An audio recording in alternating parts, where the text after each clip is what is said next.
to imagine all life as you know it stopping instantaneously and every molecule in your body exploding at the speed of light. Total protonic reversal. Protonic reversal. Protonic Reversal with your host, Conan Neutron. Broadcasting from a secret underground lair in Milwaukee, Wisconsin. A gigantic middle finger to everything that is rotten about music, rock and roll, and corporate power. The thing is, though, if you don't laugh, you're going to go on a killing spree with sharpened nails. Confidence of a hero or a fool. I wasn't exactly certain which. Could not be more professional. It's only one I choose to devote my life to. That's okay. It means something. It means something. And they got away. You know, that's my take on it. What's yours? Protonic Reversal! That's like a science thing, right? Indeed it is. It's a science thing, it's a science place, it's a scientific fact that we are all up in your face. It is time, once again, for the one, the only, Protonic Reversal. Welcome to it. This is a special episode. I've been meaning to do this for a while. This is a rewind episode. This is not a new episode of Protonic Reversal. This is episode 145, which originally aired February 6th, 2020. 1 month before the COVID-19 pandemic changed the world. And this is an interesting episode because I've never put this on any format other than the podcast. I mean, it never went to Twitch. It didn't stream to YouTube, how a lot of people consume the show, likely how you're listening or looking at it right now. I was very annoyed at the time with the social media aspect of podcasting, to the point that I was outright livid about it. I was livid at the amount of social media that you had to do. That unless you're sitting there flying the flag, saying, you know, half off sale, come check out the free thing, that people never knew about it. I was so pissed off about it.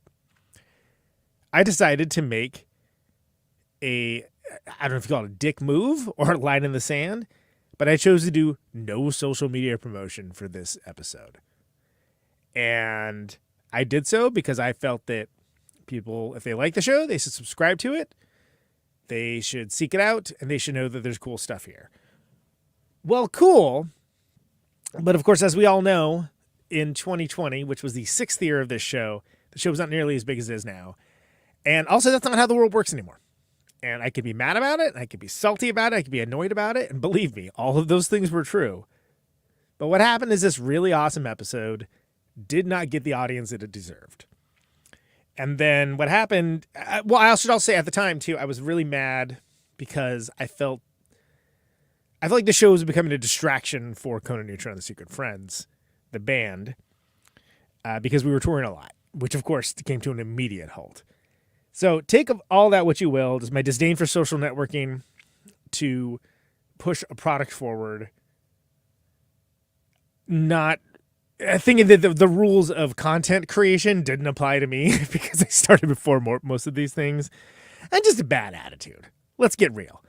I never put this show on YouTube. There's probably about 140 episodes that are not up on YouTube. And the way I looked at it is, why would anyone want to look at a podcast on YouTube? And what's happened is that it's been one of the fastest growing mediums. There's a lot of people that do. So I decided I'd probably need to get over myself and put some of these older episodes out, of which this is the most egregious, meaning this is the one that you don't hear a lot from Creston Spiers. And he's an amazing musician. And I think it's a good talk. And I think that it's too bad that only the true heads really knew. Because, again, the audience grew multifold later.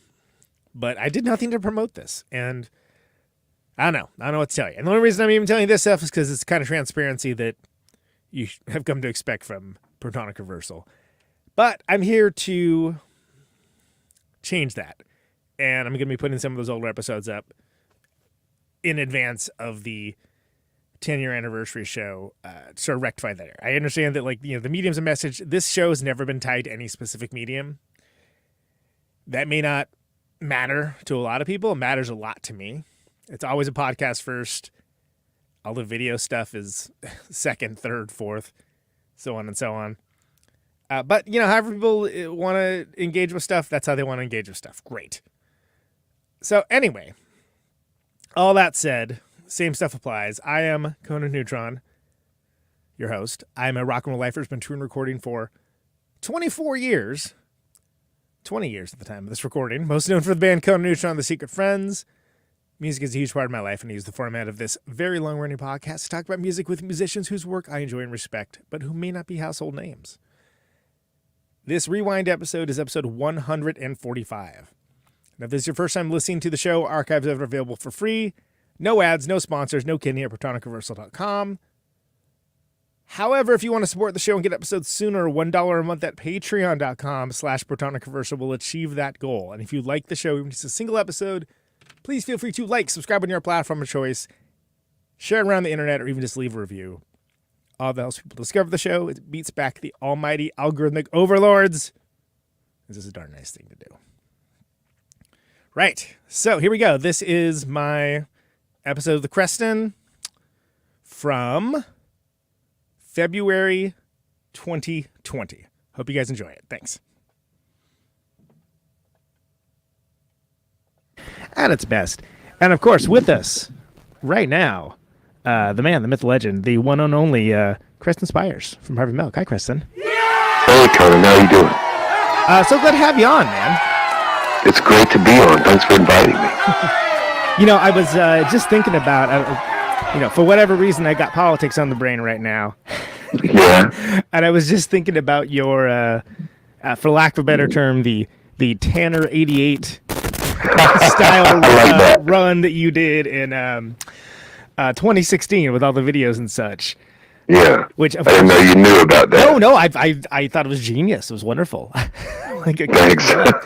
And especially especially being a fan of Tanner 88 as well. Like that was a brilliant show. So that's what it reminded me of, which I realize in and of itself is a deep cut to an already deep cut. But I love that show too. I actually watched that on HBO when it first aired. I thought it was funny even way back then. Yeah, I watched it with my dad, and he was like laughing all these jokes that I didn't quite get, and then I watched it. Like, oh, okay, fine. Definitely, my presidential run had a Tanner 88 feel to it for sure.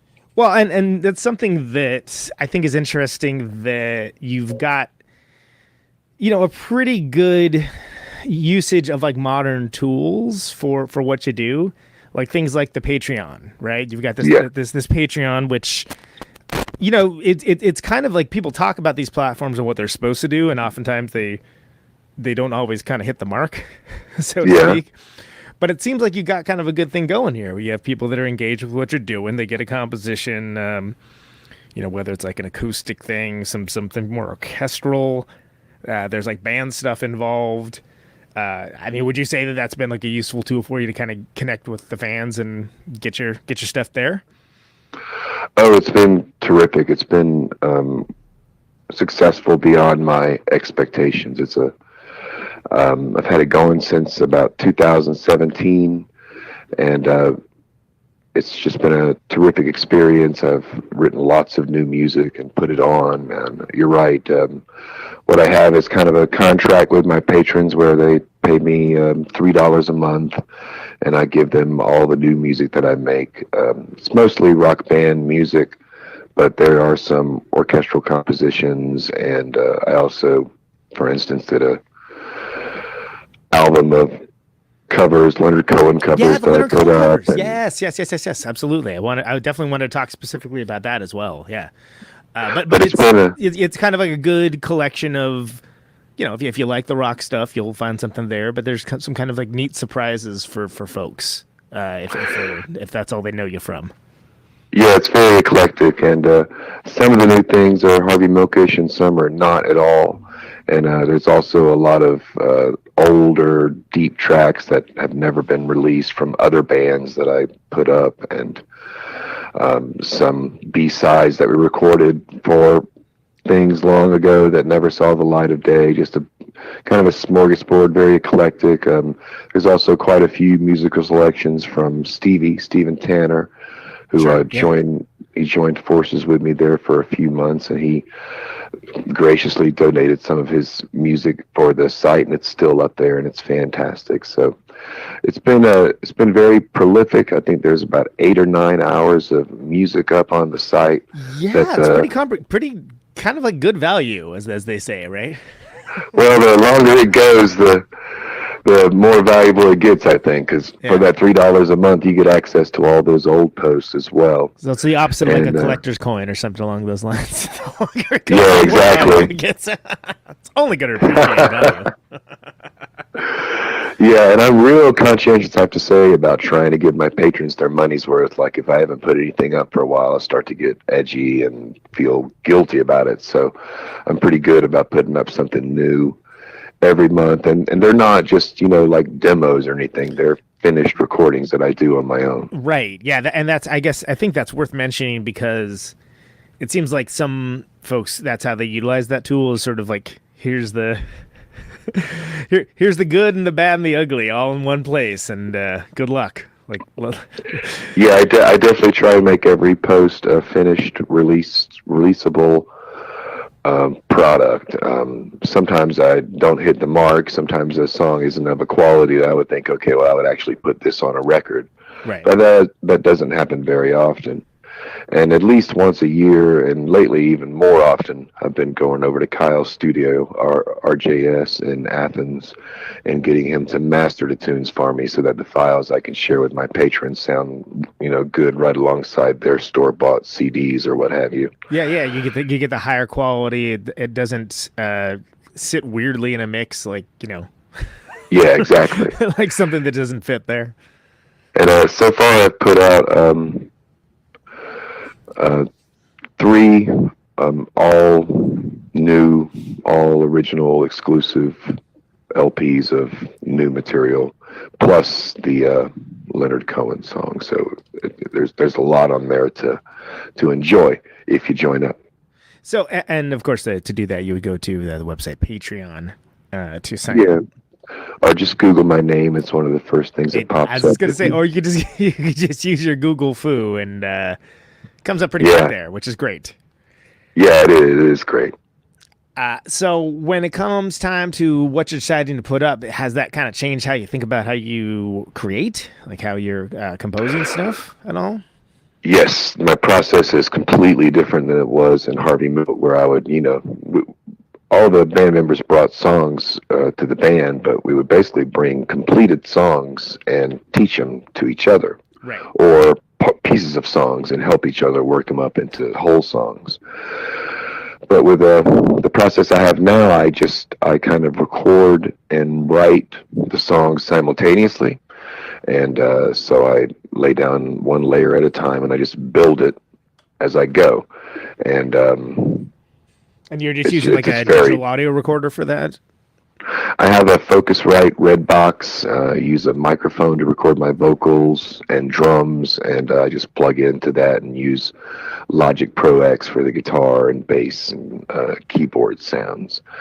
I really love Logic Pro X. It's done everything I've ever wanted it to do as far as rock and roll goes, but the orchestral sounds are not so great. I hope to get a better program for that soon. Yeah, it's sort of... It kind of seems like it's something where it gives you kind of entry level stuff on there, and with the maybe being a selling point for most folks that they're never going to actually fool around with it or utilize it, but it looks good on the box or the ad or whatever you're looking at when you're buying it. Yeah, but there's better programs out there for that. But as far as like just recording and all the inbound guitar amps they have on that program, they're all terrific. It does what I need it to, so I like it a lot.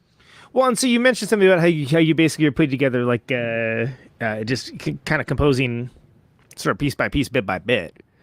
Yes. Right, specifically for this. So when do you start with drums or like? Yes. Okay, all right. So I almost always start with drums. I'll decide on what kind of song it's going to be, how fast, what the basic structure is going to be, what the beat is going to be, and I'll play the drums as if it was a song.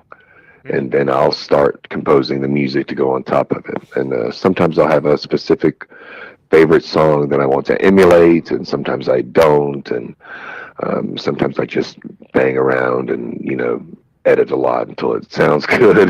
But yeah, I always start with the drums, and then I listen to it until a harmonic progression comes to me, and then I'll write a melody. It's all just very step by step. And one of the good things you get on the Patreon page is that you get every step. Like when I record the drums, I put it up, and when I record, so every terrible idea I have that I end up discarding, you get to have. If you're a patron, you get to hear all those things too. So that's probably a mixed bag.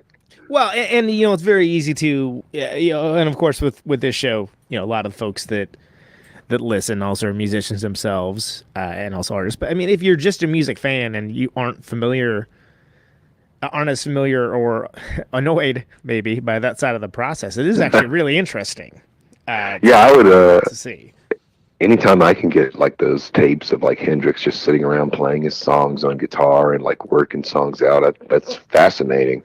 Oh yeah, it's always fascinating the process that an artist goes through to create. So I figure, hey, if I'm going to do this, I'm going to charge money for it. I might as well, make the process transparent. Yeah. So at least, if the people are into that, it will be that value as well.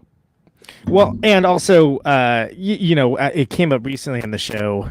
I can't actually remember who it was. We were talking about those Stooges Funhouse sessions where they just released all of the sessions. Like here's everything, and you get to hear like, okay, so this is like literally they were sort of working the arrangement out in real time, and okay, that's crazy because you think about it as this iconic rock and roll record, but of course, a couple of those songs were a little bit on the newer side, so they're still kind of directions the entire time. I love things like that. I mean, which it's there's a Neil Young record that they recorded it basically the whole record like the second time they ever played the songs or something. Tonight's the Night, I think. Tonight's the Night. Yeah, I was gonna say it's actually one of the ones I like a lot too. So I can't remember what it was, I always like that kind of loose, not sure, fuck ups could happen at any moment kind of feel. You know what I mean? It's always good to take early takes just because you get that kind of freshness. Well, yeah, and so do you feel like, and that's something I've come around to as well. Like I kind of feel, it's not that it's not as good later, but it starts to feel a little different, and you almost kind of want to have that sort of riding the bucking bronco sort of feel to a certain degree. Yeah, there's something about the urgency of being worried to get your part right.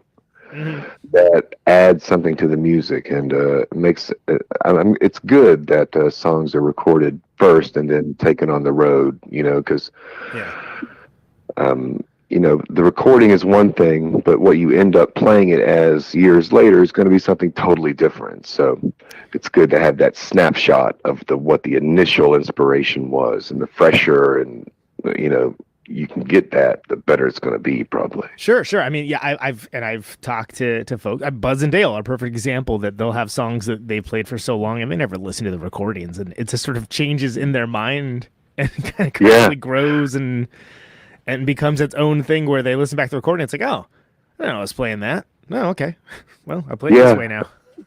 I read somewhere that Keith Richards, I read somewhere, said that you don't know what a song is going to be until you've taken it on the road for a couple of years. The recording is never what the song ends up being, So, and that's cool. It's like you got two different things. You got the recording and you have the interpretation. So as far as working that way rather than working with the traditional, you get into a room, you bang out the songs, you take them on the road till you're sick of them. And you go back, you write some new ones. What do you find are the challenges, or I guess what are the differences between doing it more that way? Which I'm going to go ahead and presume that's probably how Harvey Milk used to work back in the day. Oh yeah, right. Absolutely. All throughout. I mean, we in the very beginning we worked real hard to learn all the songs, and then it was just a matter of playing the songs that we knew until we reunited and we did the same thing again.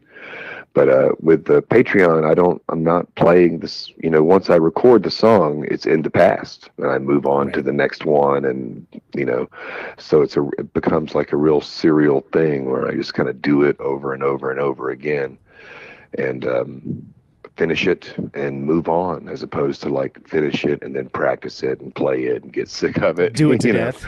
Yeah.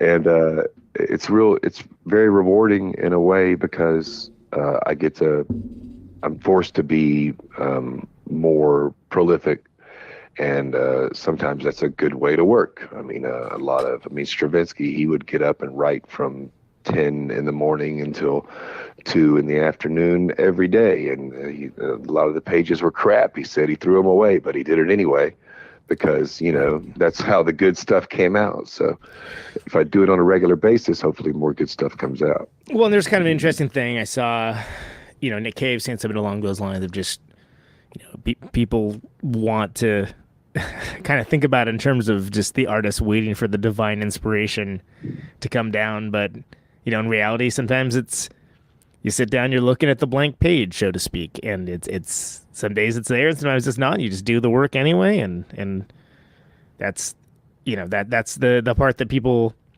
don't think of when they're romanticizing the arts. That there's all the stuff you don't see that. Yeah, like that 90% is crap. I was just gonna say, that a lot of it's maybe that's great. Just gotta put it out there. But yeah, you got it.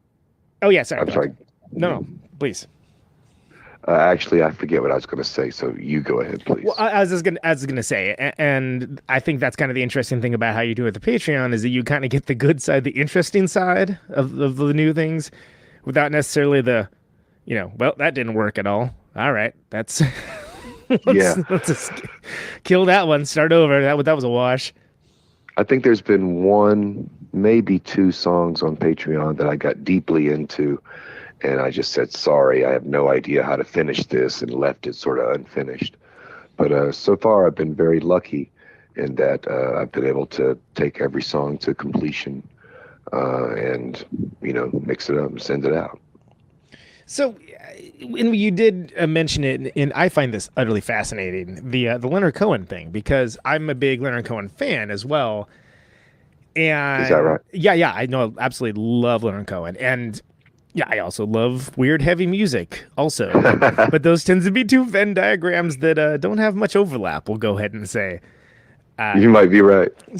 So when I found out that you did that, I was like, oh my God, I got to check that out immediately. That's awesome. And it was great. And I felt like it was done. I feel like there's always, unfortunately, the idea that there could be a piss take or sort of something done with insincerity. But I felt like there was kind of a genuine love and fandom for what those songs were, while you keeping it your own and keeping it yourself, obviously doing it in your own voice. What I guess what the question that eventually is coming here is what led to you doing that, and was that just an easy thing to decide, or were you sort of like, all right, buy the ticket, take the ride, let's well, do this.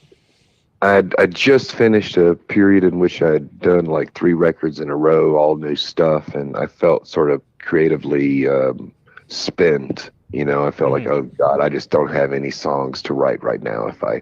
And I actually did try, and it was just such crap that I immediately stopped. Which is good on you for having that quality control filter, by the way. Yeah, I guess so. I wish I could buy and sell that. It just dawned on me one day that, hey, I could do covers. Why not? I mean, I've just got to put, I've just promised my patrons music, and I'm assuming that if they are paying to hear me, then they also probably love Leonard Cohen like I do. And I can actually do these songs, and it just occurred to me that, hey, I could do as many Leonard Cohen songs as I wanted to. And so I did, and I left them public. I don't try and reserve any rights. I don't want any copyright beef with the Leonard Cohen estate. Right. But it was just, I'd loved these songs for, 30 years now, and it was just really a lot of fun to just kind of zip through them and sing them, and they're just beautiful, beautiful songs. Yeah, and that it comes through, too, that, well, first of all, from just a workmanlike perspective, you get to stay in practice and still keep the muscle groups moving. Yeah. that you otherwise would use for your own stuff. But I mean, did you find the reaction to that was surprising, or like kind of right about where you thought it was going to be, or did it really factor in at all? Well, I think the reaction was really good. I got lots of comments from my patrons saying, how happy they were that had done a cover of a record of Leonard Cohen songs, and I'll probably do things like that in the future too. It's just I try and write my own of course, music, yeah. But I think the reaction's been very positive, and I'm real happy with the results. I think it sounds good. Well, and the reason, absolutely, and I think one of the reasons why I'm kind of, for lack of a better term, harping on this, right, is that that's very much endemic of the times now. So that's something that I kind of feel like you're a little bit before the curve on it, but like that kind of thing is perfect for how like the model that you kind of working on now is, in that like sort of like I don't want to say novelty and ephemera because that's not really the mood I'm going for, but something that's just kind of like, oh wow, look at this cool thing that you can only check out because you have access to this or whatnot. That's very much of its time, and like a lot of your contemporaries wouldn't necessarily think to engage that way. And would that ever factor in, or was it just like, no, I'm just whatever, I'm just doing what I do. I can't think of any songs to write right now. Let's play some songs I like and see how that goes. Yeah, I actually had no sort of strategy of appealing to people involved. It was really just a matter of like facing writer's block and thinking, well, what could I do to give my patrons their money's worth? Right. And I thought, well, hey, wait, I have all these songs that I love, and I already know how to play them. I've been playing them for years just for my own self.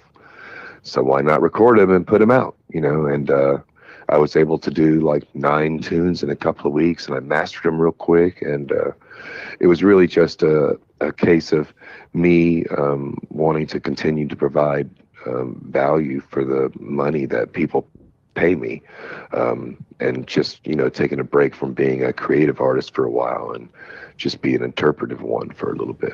Well, and it's easy to lose track of it as well because people get really caught up into the idea of like, you're as good as the last thing you wrote or whatever.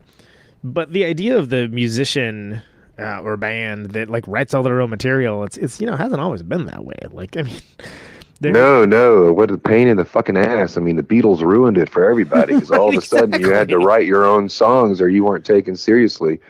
And there's so many great songs already.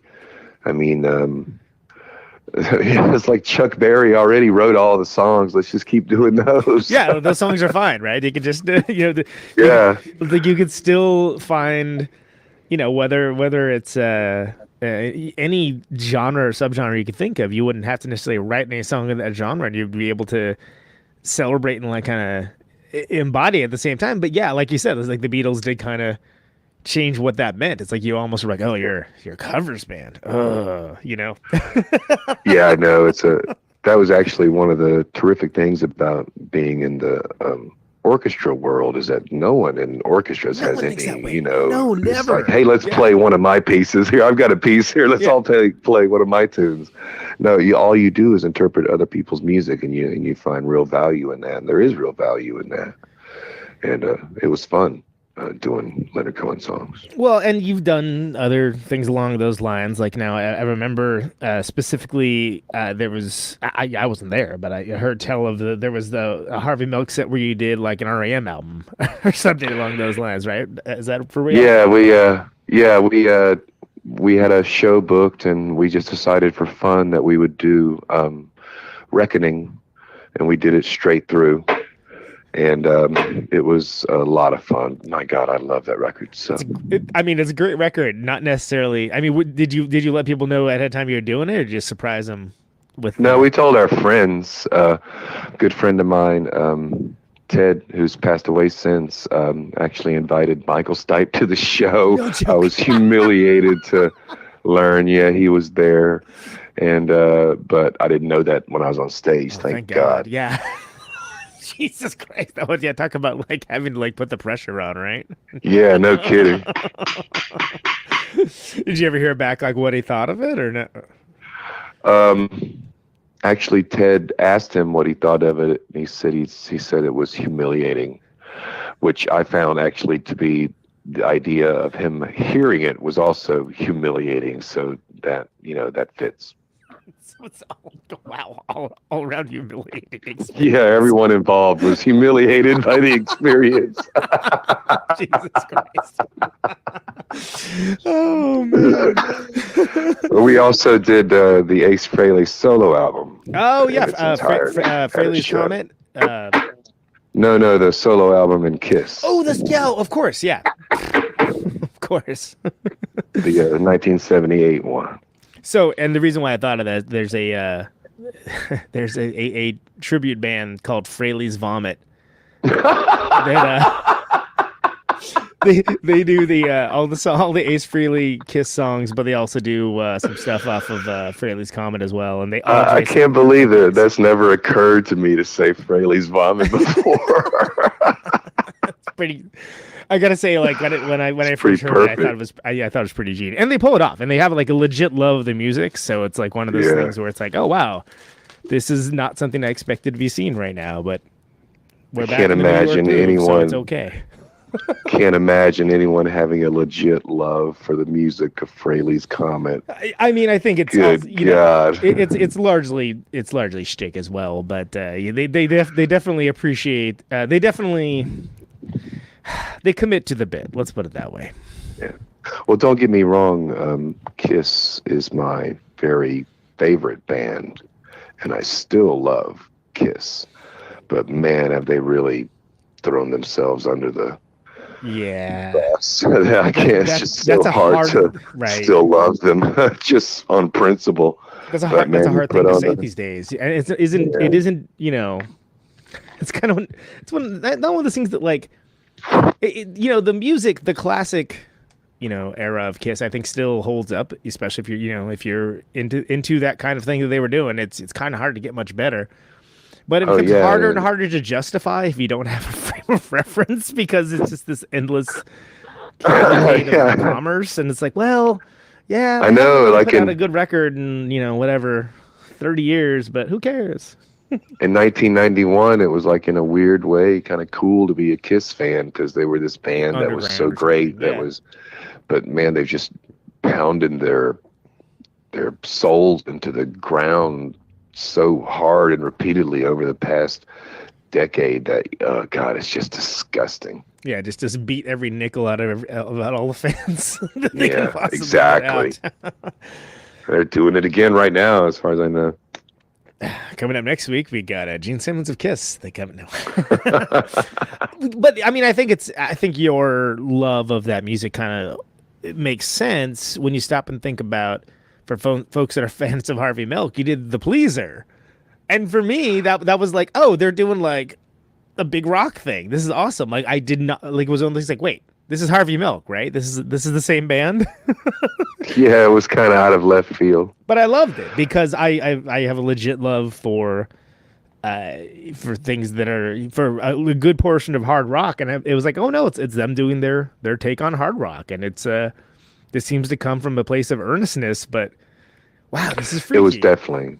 Yeah, we did that record after Kyle joined. I think both Stevie and I were a little bored of playing low and slow all the time, so we made the conscious decision to try and write and record a record that was like the music we grew up with. As far as I was concerned, we were making a Kiss record, and as far as Stevie was concerned, we were making a ZZ Top record, and as far as Kyle was concerned, we were making a Led Zeppelin record. Right. And we just did it just purely out of love for that kind of music.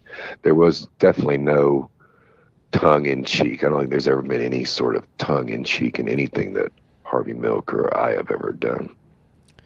Yeah, and I think that holds true. I definitely have a certain kind of resting contempt for people that kind of try to like play a genre, but they do try to like be insincere about it. Like I guess no, I should put it this way. I don't understand why somebody would do that. Let's put it that way. And so I appreciated that. Definitely, it was y'all's take on that. It was on the on like basically let's make a cool hard rock record. Yeah, that's definitely what we were trying to do. And we ended up playing a lot of those songs for years. Did you find that was the initial reception more on the baffled side, or were people just generally stoked from the jump, or? Oh, yeah, everyone loved it from the jump. As a matter of fact, after we started playing that set of music, we started drawing a lot more people, which makes sense. I mean, it was a lot more accessible, less aggravating music. And but we didn't last very long after that. Yeah, I was gonna say it was kind of near. It was kind of near the end, but I always kind of wondered.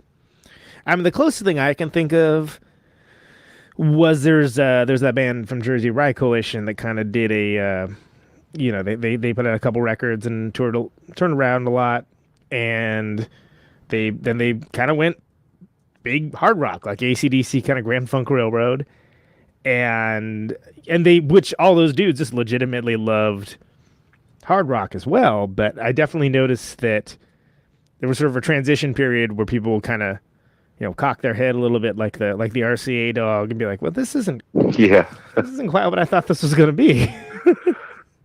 I think it was just a little bit ahead of the, sort of retro curve or whatever for its time. But right.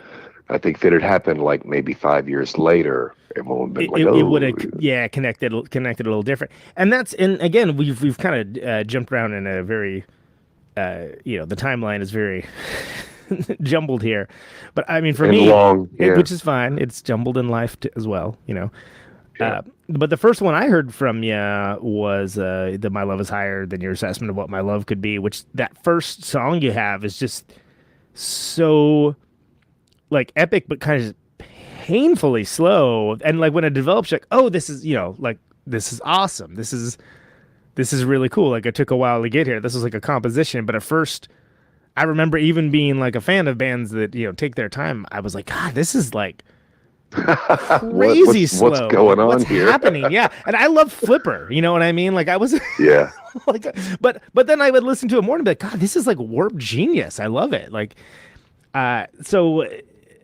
when I don't think it's disingenuous to say that Melvins were some factor towards you guys' approach, right? Oh, no, absolutely. The first time I heard the Melvins was when Stevie played them for me. I'd never heard them before. I moved to Georgia in 1991, and it completely changed the way I thought about music and how you could write for a rock band. And as far as we were concerned, we just wanted to be the Melvins when we first started out.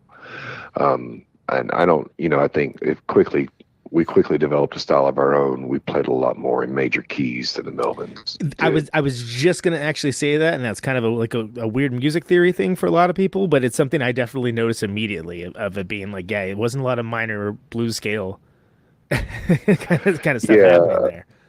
Yeah, the longer and the slower pieces tend to all be in major keys, which is a weird thing for rock.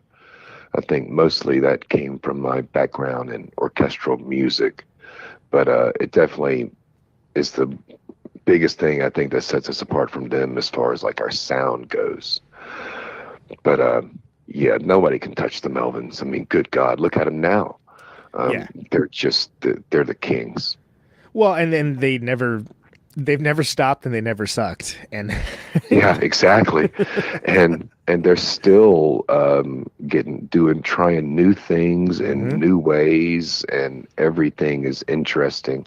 And they're one of those bands that'll just they throw so much at you that my God, you take a lifetime to appreciate the entire catalog. Right. So I mean, would it be fair to say that like that sort of like that ethos of kind of challenging the listener and taking the big swings was also like a bit of an influence also? Oh yes, to an annoying degree. I mean, we would we would intentionally, I think, looking back on it, write songs to try your patience. You know what I mean? Sure, Songs with like literally seconds worth of silence over and over and over again, and ugly chords. You know what I mean? Like and I'm not saying anything bad about that. I still enjoy playing music like that. Yeah, for sure. But it was definitely all about pissing people off a lot of the time. Sort of. I heard one of my favorite stories about the Melvins is something I heard one of them say in an interview. And they were playing this show, and and one of the fellas on stage heard someone in the audience talking to her boyfriend. Mm-hmm. She was poking them with her elbow and saying, "Make them stop." That's so brilliant. Yeah, that's what we love. We always wanted that. I was talking to who the hell was I talking to about this? Oh, it was Kevin Romanis last week, who of course played in the Melvins from the Cows for a minute, well, more than a minute, like something like 4 albums or something along those lines.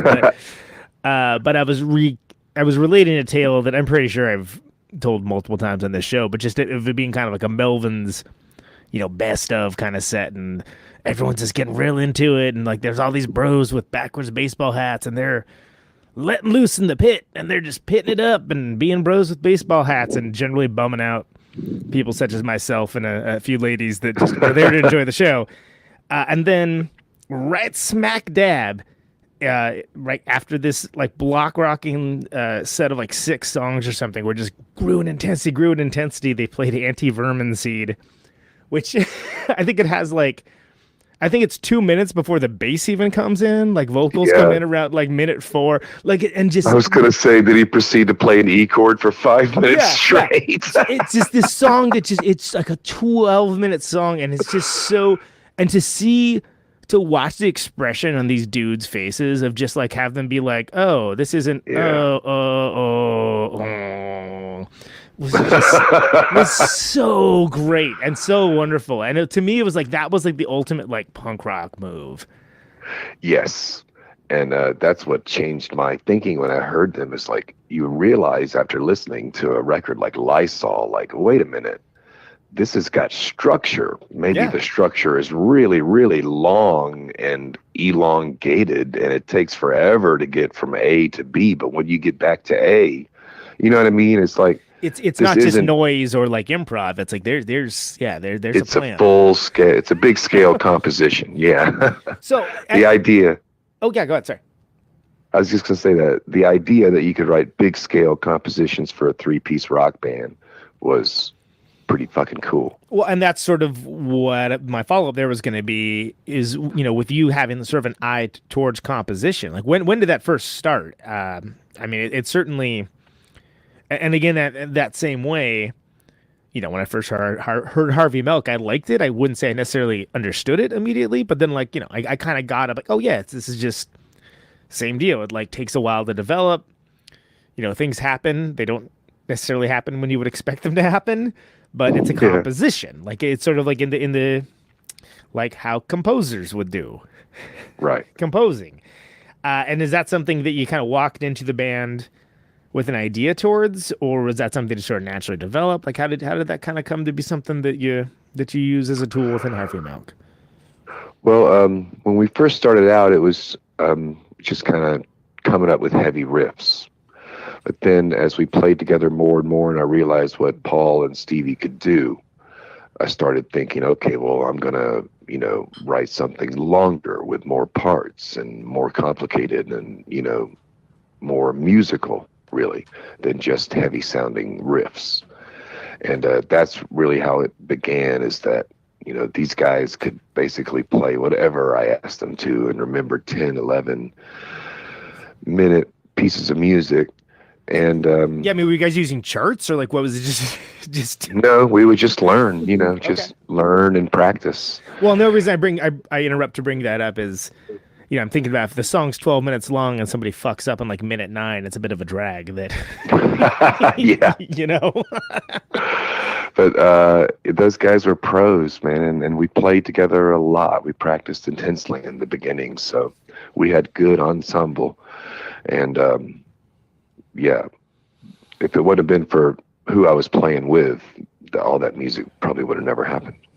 Yeah, and so when you stop and think about, I suppose you could say that there's at least two epochs for Harvey Milk. It's kind of like you went till what was it 98 or so, right? Is it? Yeah, 98, I think. And then came back like 2006, maybe. Does that sound right? Sounds right. Okay. Yeah.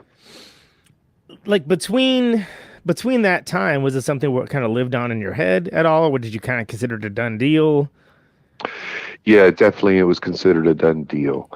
We had all just kind of gone on to do other things.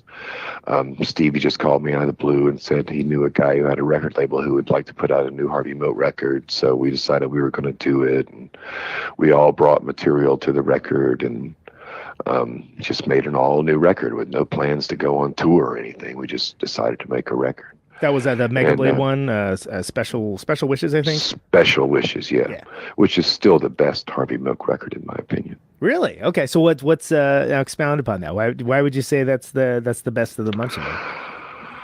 Oh, I just think that the tunes are good. There's lots of hooks. That's a good reason.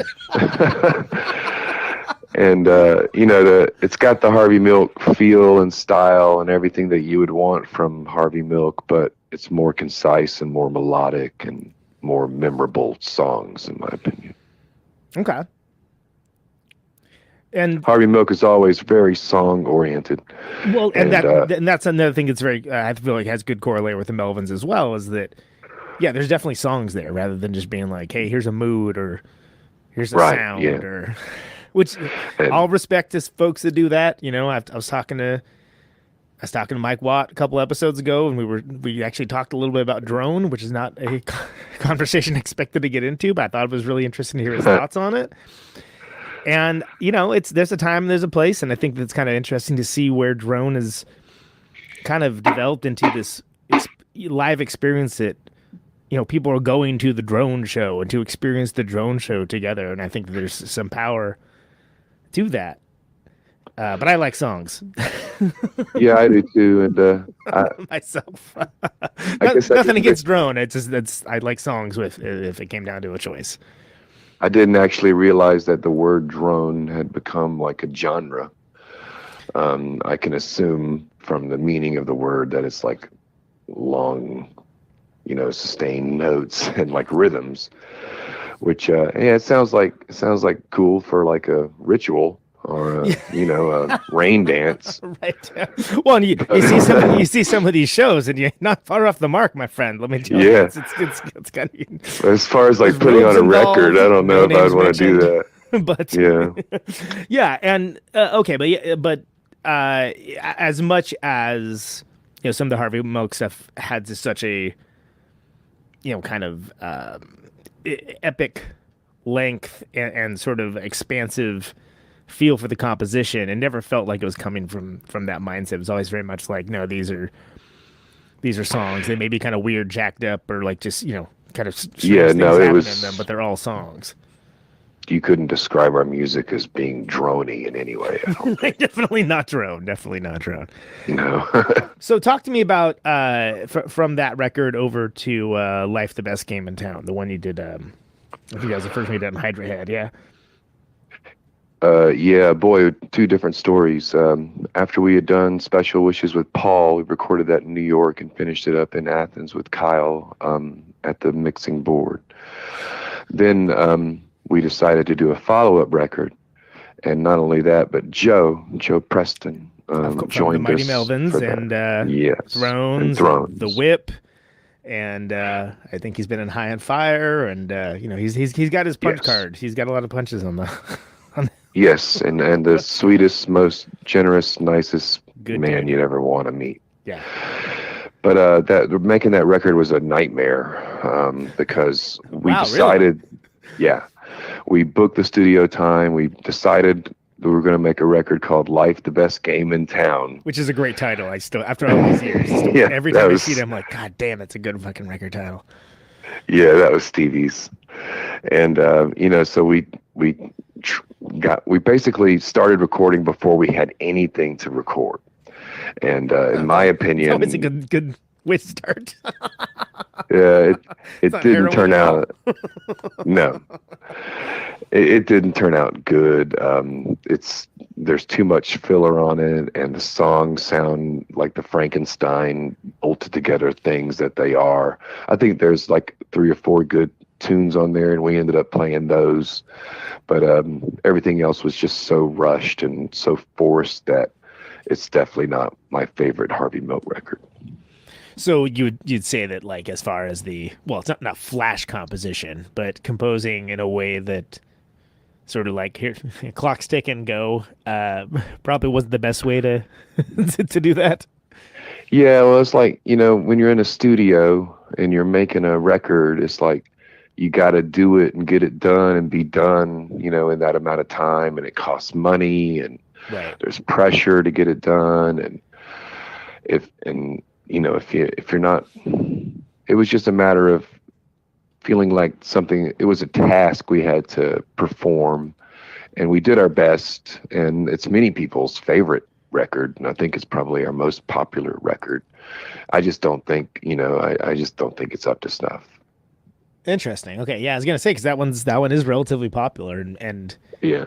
it's it's weird what people latch onto sometimes, I guess, But did you find that, because it kind of seemed like to me when Joe joined up, it wasn't necessarily so much that it was kind of composed secondary parts, so much as you were just kind of beefing up the sound a little bit, kind of doubling riffs, and almost kind of in that AC/DC kind of way, without sounding like AC/DC necessarily. Yeah, it was definitely there. Joe reinforced what I was playing and freed me up a lot, to concentrate more on the singing. And we did end up using a short composition of Joe's, the soft part to Death Goes to the Winter was something that Joe wrote. Oh, cool. And I just kind of created a harmonic accompaniment to it and put words to it. So he definitely brought material to the band, but his role was much more of just, we wanted him in the band. He was a friend. He was a good guy. We knew he could play. We knew he could sing. And we couldn't think of any, it was just, we just kind of wanted him there because we like him. Which is, there's worse reasons to have someone in a band. Yeah, absolutely. So understandable. And then you were doing you did that you did like a run of shows, like a tour with Torch. Yes. Too. That was a little further, like a couple years later, I think, if I remember right.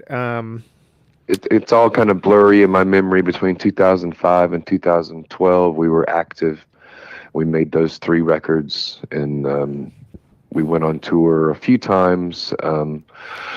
All across America with Torch. We went to Europe with Joe one time, then went to Europe again without him at the end.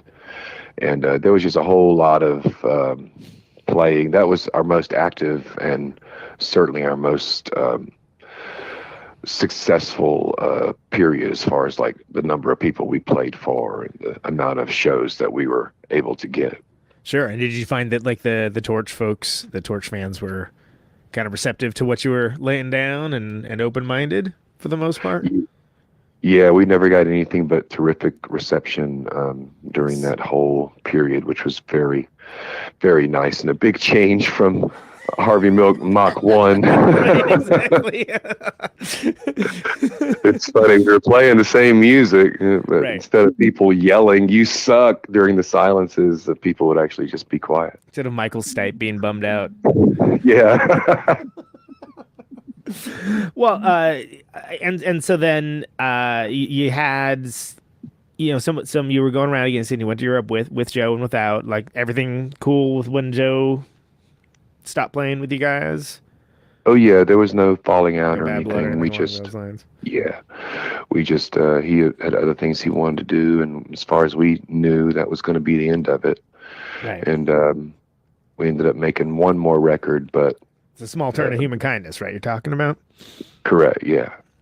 Which I believe I played something off of earlier. Again, I just decided to go with, oh yeah, that song's good, and being like, oh Christ, that song's long. Oh my God, it's 8 minutes long. I mean, And Well, it that's wasn't one like I good- didn't, and I actually thought about that earlier. I was like, oh, make sure you don't pick a really long one. Oh yeah, man. There you go. Yeah. So, whatever. That's a cool story. It's hard to find a short Harvey Milk song. That's one good thing about the music on my Patreon page is that they're almost all 3-4 minute songs. Well, Almost. so all right. So I do want to talk about some alternate human kindness, but talk to me about when you're composing now. Do you think about things like length? Is that something that factors in when you think about what you're making for the folks that are, the depends. engaged audience? It depends on what I'm working on. If I'm working on a rock song, I definitely don't want it to be longer than 5 minutes. If your rock song is longer than 5 minutes, you better have a damn good reason. But if it's like a orchestra or something like that, or like a more of a Harvey Milk type song as opposed to a rock song, then I won't put any limits on it. It'll just be as long as it ends up being. Well, and that's certainly I think a very zen way of looking at it for sure. Song's gonna be as long as song's gonna be. Yeah. But it always depends on what I'm trying to do. So, talk to me about specifically Small Turn, which Yeah, that record had a very specific birth. It grew out of my hatred for Life, the Best Game in Town, aka your most popular record. Yeah, and we were, we were in the van, and Kyle had a BlackBerry, and he was reading all these glowing reviews of our record, top 10 record of the year, blah blah blah, and he finally came across one that was like, I don't know about this record, it seems a little sucky, and I was like, oh fucking thank God. Number one, and number two, I was like, okay, that's it. This can't be our last record. Right. So I decided to actually compose a record, and that's actually the only only Harvey Milk record that's ever been composed as one piece of music is A Small Turn. Well, definitely. I mean, everything kind of not bleeds into each other necessarily, but there's definitely a feel that it's meant to sit all right next to each other, and it's very naturally flowing, I suppose is the right It's word. also a narrative. It's a play that could actually be performed if you chose to perform it as a little mini rock opera. It's the words are dialogue, and the entire record is a story. It's actually if you look in the liner notes of our very first record, the tiny little microscopic liner notes. I'll bust loose my magnifying glass to go check it out. Yeah, the first paragraph is a very small short story that is meant to go along with the instrumental on the first song or the first CD. Yeah, okay.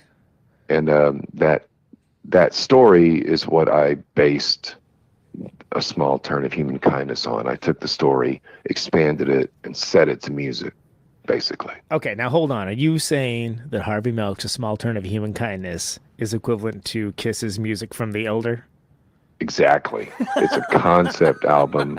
It meant to tell a story. Right. It could have total actors on stage singing the parts. It was all written in dialogue form. And it is a rock opera. Well, interesting. So has it ever been performed in that manner? Has there ever been any like No. thoughts or We did perform the whole record in its entirety on the tour we did right after it. right? But it was so incredibly annoying to perform that we soon stopped that. I can't imagine what it would have been like to actually listen to it. But to play it, it just got to be so, oh my God, here we go again with this 45-minute piece of slowness. Yeah. And, sometimes it can be too much of a good thing. So maybe not coming to Broadway anytime soon is what you're trying to say. Not unless Broadway changes a lot. All right, so we talked specifically now about how that was more composed. We've talked about you doing composition.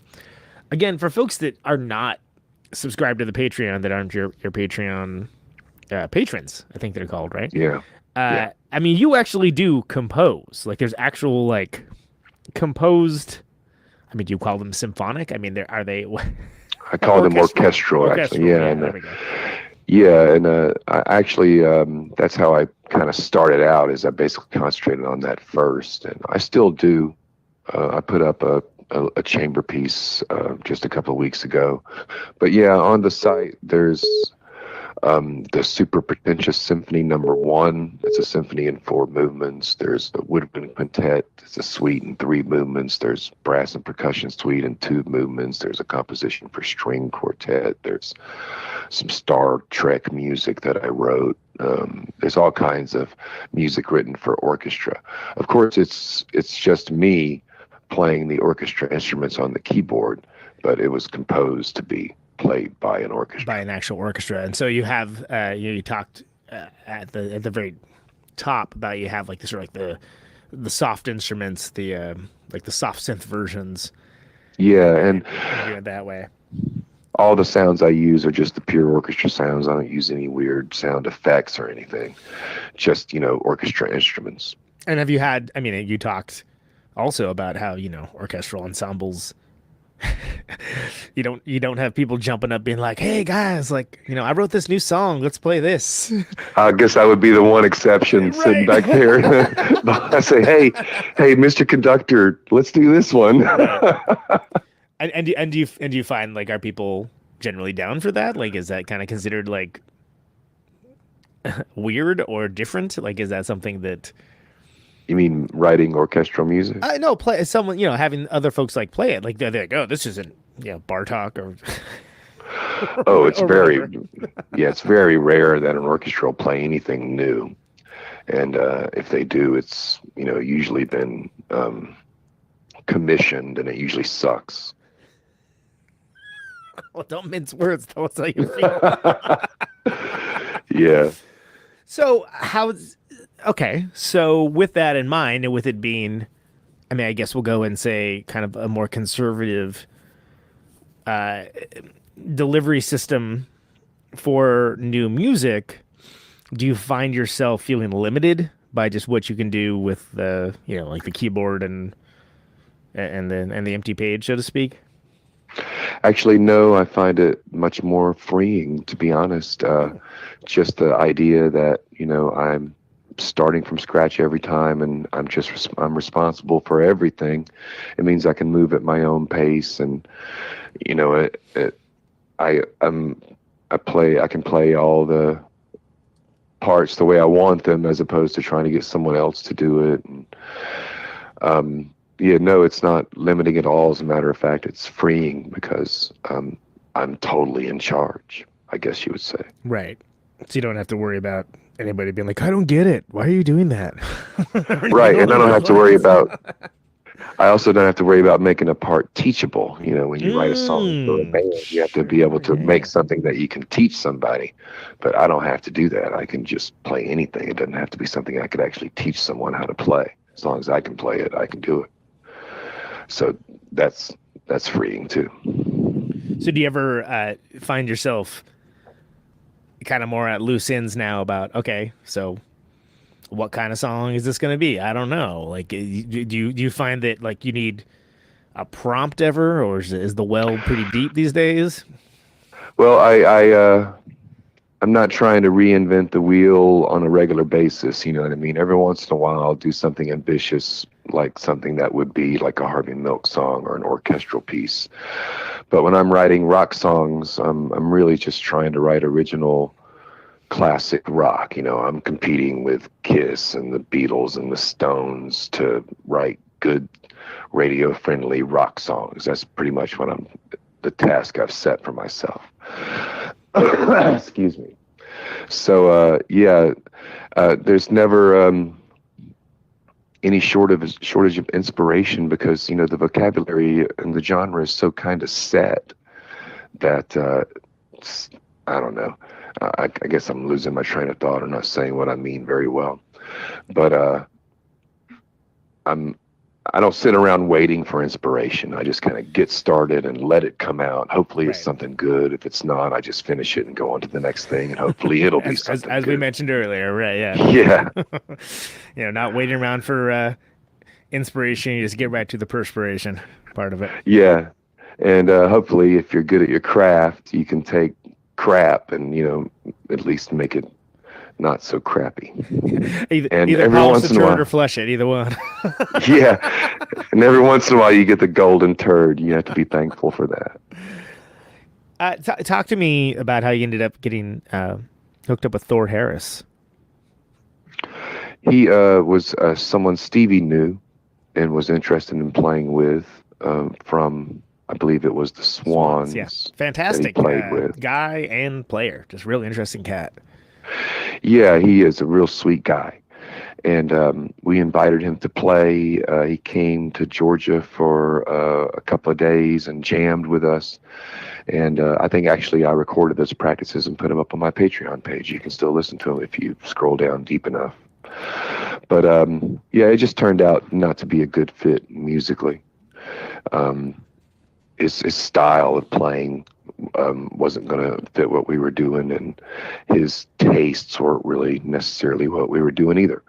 So, it was amicable and everything, but we just decided to do other things. Yeah, I mean, so was that just like let's give this a try, or I mean, was there? I guess was there ever like, let's do this instead of playing with Kyle, or was it just like, let's try this thing out? Well, it was basically Stevie wanting to have a band and wanting to get somebody good for the drums. He knew that Thor was really good, right? But yeah, it just didn't work out. We weren't really ready for it at the time, and it was just not a musical match. Well, and that's the I think Jem has that. I think there's some of that posted on that Bandcamp that Jem put it up on. Like it's like Roman numerals. Yeah, 2017. It was named after that year. Yeah. Oh, okay. Yeah, of course. Oh, that makes sense. Yeah, that makes sense now. And I mean, was that just sort of meant to like as a, hey, here was a thing that we did, and there it is. If you're interested in that thing, it's there. Like rather than it being like a statement or anything along those lines. Well, when Jim approached me about putting out a record, I was excited, and what I wanted to do was kind of like a anthology type record that summed up what my Patreon page was kind of all about. Oh, like a little bit of everything. Sure. Okay. I get you. Yeah. So I chose some more art rock things and some more straight ahead rock things and 2 orchestral things to put on the record. So it's meant to be kind of like a sampler. That's why I named it after the year, because that's the year that all of those things came out on Patreon. Sure. Okay. That makes sense. So how do you feel about, Patreon? Obviously it sounds like, it's working fantastic for you. You got your really cool kind of clubhouse that all this cool stuff happens, but it's, it's a bit of a walled garden. You want to not completely isolate yourself out from the rest of the uncaring and unfeeling world necessarily. So what's your mindset with how you want to have that presented, and how deep you want to have that go for folks that aren't in the know, so to speak? Yeah, well, that's the problem, is that basically the only people who are patrons of mine now are people who have actively sought me out, and that's my fault, because I am neither good at nor very interested in engaging and promoting and doing things like that. Once I got the site up and working, I just turned my attention towards the music, and that's all I ever really think about. And all I've done to advertise the site has basically been put up songs on Facebook under the Harvey Milk page and my own page, and that's, as far as I know, aside from word of mouth, that's the only way anyone would have ever heard that I was even doing this. Right. So what I'd like to do, what I need to do, is to just sort of have making a compendium. Learn, at least find someone who knows how to and is willing to, or learn my own self, what Instagram's about and what all the other social media platforms do. And my God, I feel like throwing up. I'm starting to feel nauseous just saying these things, but that's what I need to do. And I want to grow the page. because I'm sure that there's plenty of people out there who, probably would be interested in, who just haven't heard of it because I haven't promoted it. So I don't know. I'm enlisting help in that area right now, but honestly, just trying to keep up with putting out new music constantly takes up all my time. So are you balancing that with day job activities and stuff too, or is it what's Yes. Okay, so what's that work-life balance then? As far as Well, I do substitute teaching and tutoring to make ends meet, and that's what I do, most weekdays during the day. And the music I do basically in every other spare minute. It depends on if I'm working on something. If I'm working on something, then I'm working on it constantly. If I'm not, then I'm not working at all. Right. But I end up working a lot just because I don't want to disappoint these people. It's kind of amazing to me when you think about it that these people have put me on their credit card bill, right next to Netflix. Your recurring charge, yeah. Yeah, I mean, I've got very generous patrons who give me like $20 a month. You know what I mean? That's a lot of money to give to one musical artist. I can understand a subscription to Spotify or something where you can listen to a whole bunch of things, but to just give that much money to one person, that's just very humbling and such a great honor that I don't want to disappoint those people. I want to make sure that no one's going to get their $20 a month worth. I just can't do that. Well, but that's in the $3 a month. I think I can have $3 a month. I can give you your money's worth for that. It's kind of in the eye of the beholder too, though. I mean, the valuation of art is such an arbitrary and subjective concept. Yes, and people give as much as they can afford. Some people only give $1, and because they want to help me out, but they can't afford $3 a month. So it's just really amazing to me that anyone would even do it, much less as many as have, and how loyal they've been. They've been the people that have signed up with me. I say I've retained 95% of everyone who's ever signed up. That's fantastic. So, yeah. Yeah, I think so too. They've been very loyal. I'm very thankful. I tell them that all the time.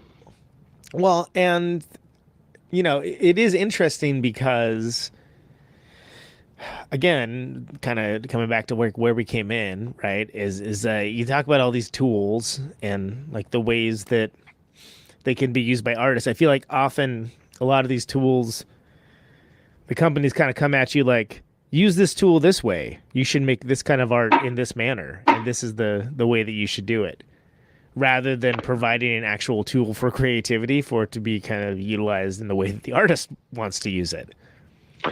Yeah, unfortunately, it's easy to kind of put on a drum beat and like hit the repeat button 25 times and, just sort of write song. And they end up sounding like, I don't know, the process, the technological advances, I think, has dumbed down the process to the point where people can call things music that aren't really music anymore.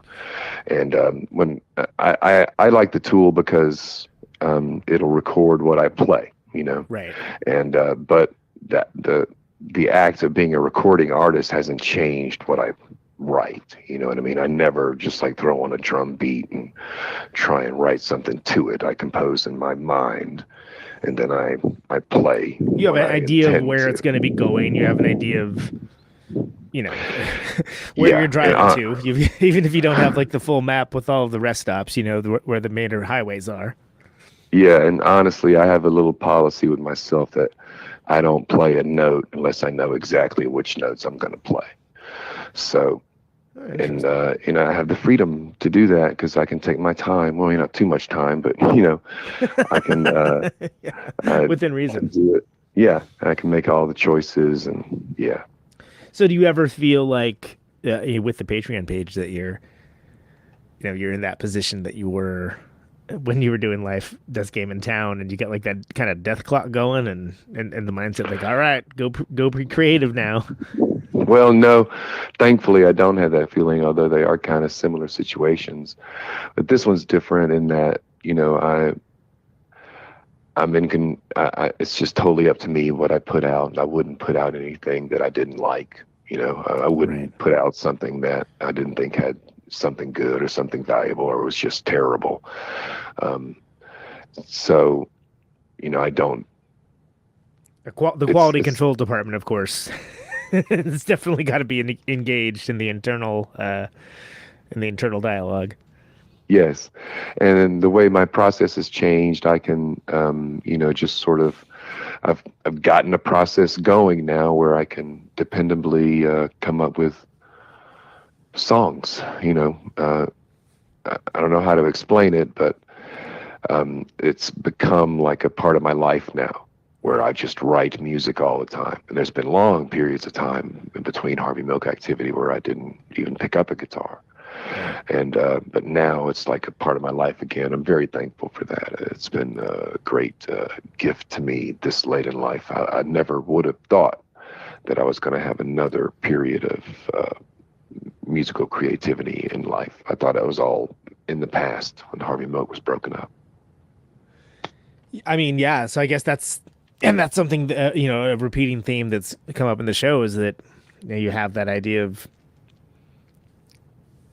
well past maybe the point of logic. You ask yourself, like, is there anything more to dig through? Is there anything more to dig up? And, sometimes you don't necessarily want to know the answer to that question. Yeah. Well, so far so good. I mean, I'm sure there's going to come a day. Okay.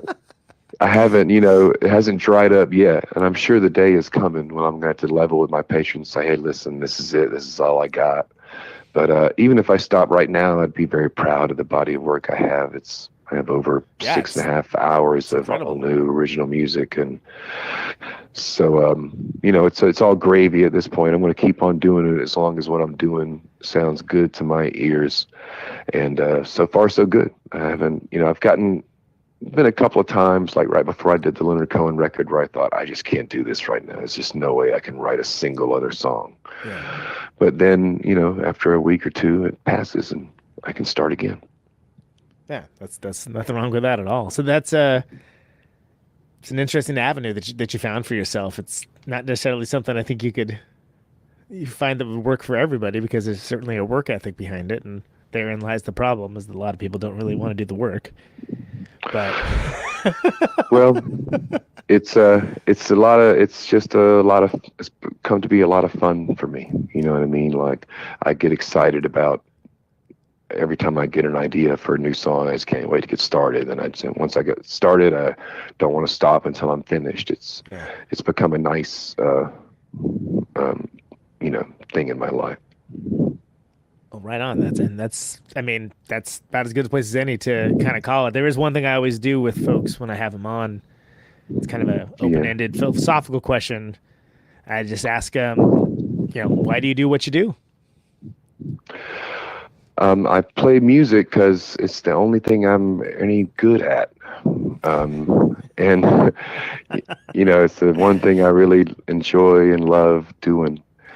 And everything else, I don't know. I just do it to stay alive and love. I love my family and just want to be productive and busy. And so I just that's why I do it. I'm just doing the doings I do. Well, right on, brother. I really appreciate you talking with me tonight, and I'm glad that you're out there doing it. It's I feel like this has been very informative and very engaging. So, well, thank you, man. I really appreciate you having me on and helping me spread the word about the Patreon page. Don't be surprised if you get a new patron or two. Well, I would be wonderfully surprised and have you to thank for it. So thanks a lot, Conan. All right, brother. Take care, and I'll be eagerly awaiting the next dispatch. All right, man. All right, take care. You too. There he goes. Let's hear a tune. This is gonna be we're gonna do something off Small Turn since we talked about that one. This is I Did Not Call Out.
down to her place near the river. You can hear the boats go by. You can spend the night beside her, and you know that she's half crazy. But then that's why you wanna be there. And she feeds you tea and oranges that come all the way from China. And just when you mean to tell her that you have no love to give her, she gets you on her wavelength, and she lets the river answer that you've always been her lover.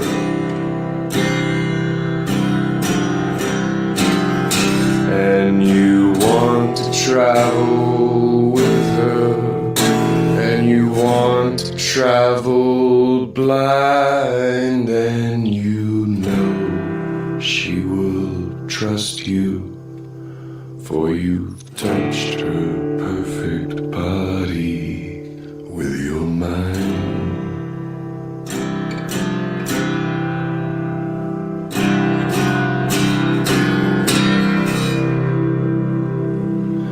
And Jesus was a sailor when he walked upon the water, and he spent a long time watching from his lonely wooden tower. And when he knew for certain only drowning men could see him, he said, all men will be sailors then, until the sea shall free them. But he himself was broken long before the sky would open. Forsaken, almost human, he sank beneath your wisdom like a stone.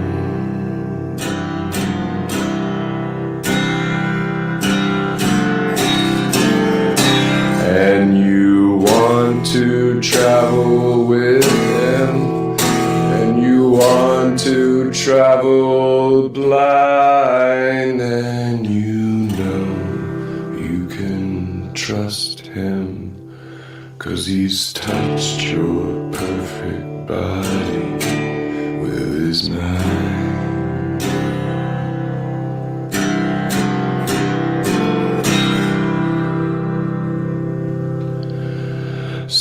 Suzanne takes your hand and leads you to the water. She is wearing rags and feathers from Salvation Army counters, and the sun pours down like honey on Our Lady of the Harbor. And she shows you where to look among the garbage and the flowers. There are heroes in the seaweed. There are children in the morning. They are leaning out for love. They will lean that way forever, while Suzanne holds the mirror.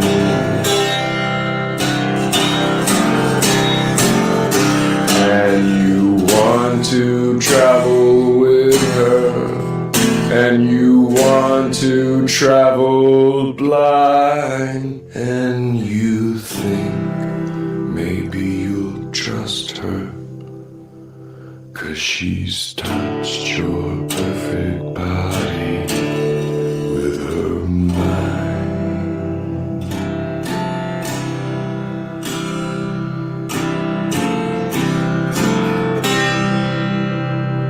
All right. So That was my guest there, Creston Spiers with Suzanne. That's off of his record of Leonard Cohen covers. If you are remotely familiar with Leonard Cohen, you probably recognize that. If not, go buy a Leonard Cohen record. Jeez, dude. Before that, we had Harvey Milk. I Did Not Call Out. It is the last song in A Small Turn of Human Kindness. Yeah, crazy juxtaposition there. It gets pretty bleak and triumphant at the same time, which is it's an interesting needle to thread. I guess that's where I'm going with it.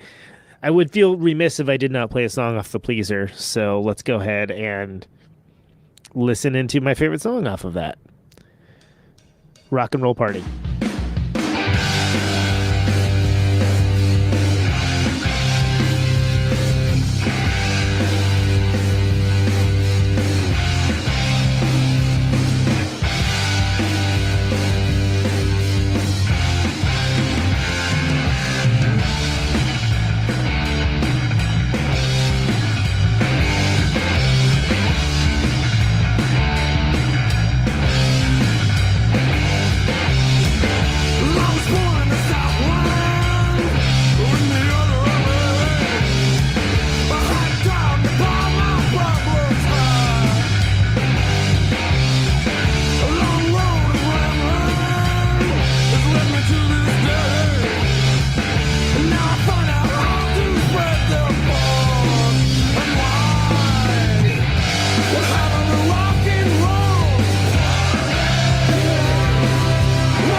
There you go. That was the song, Some Alternative Human Kindness. Is this thing on?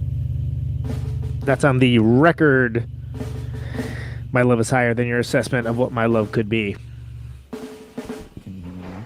The beginning was the end. The end was the beginning. All right. Well, thanks again, folks. It's been another episode of Protonic Reversal. It's been great to have you. Please go to Creston Spiers Patreon account. If you just look up Creston, it's Creston, then Spiers. If you Google it, it comes up. You can hear those Leonard Cohen songs. You can hear the orchestral stuff. There's all kinds of good stuff there.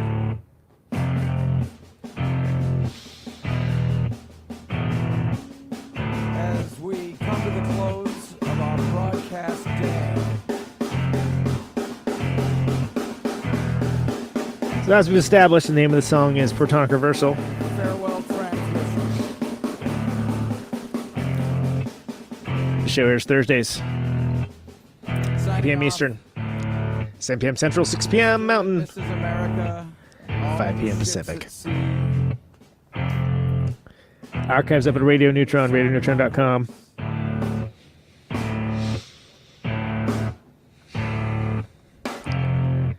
Facebook, I've got Twitter, 50,000 Instagram. watts of all that stuff. I want to ionize the air. Live listeners, you got Music On with Music Off coming up next. Please rate the show in iTunes, Stitcher, Spotify, share it around. Into electricity. Costs nothing. It's appreciated. Can you hear me now? Out on Route 128. And as always, You're dark and lonely. catch you later. I got my radio on. Can you hear me now? Can you hear me now?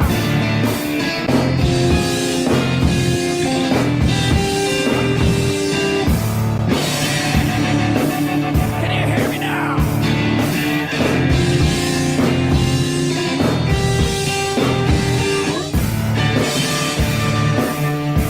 me now? See you on the radio.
welcome to my top 10.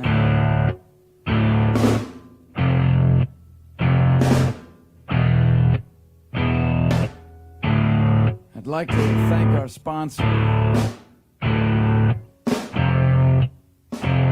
But we haven't got a sponsor. Not if you were the last man on Earth. She was prepared to prove it. This one goes out to a special girl.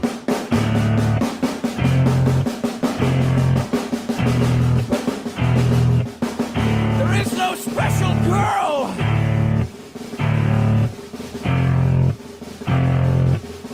It's the end of radio. The last announcer plays the last record. The last what? Leaves the transmitter. Circles the globe in search of a listener. Can you hear me now? Can you hear me now?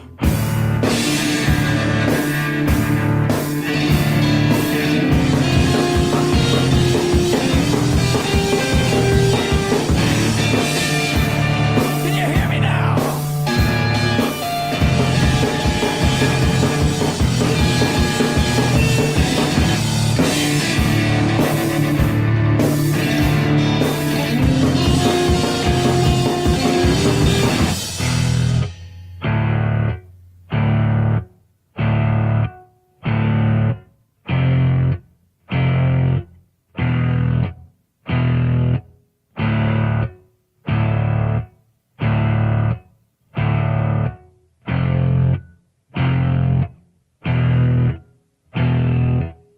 Is it really broadcasting if there's no one there to receive?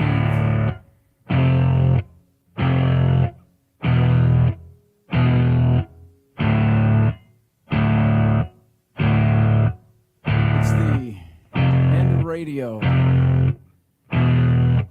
As we come to the close of our broadcast day,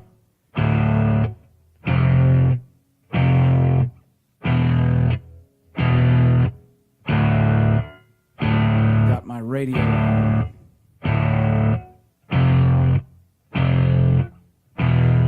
Can you hear me now? Can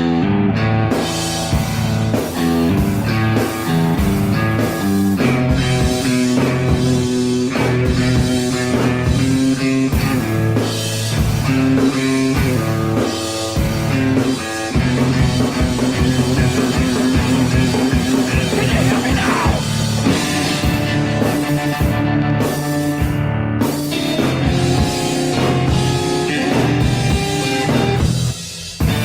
Can you hear me now?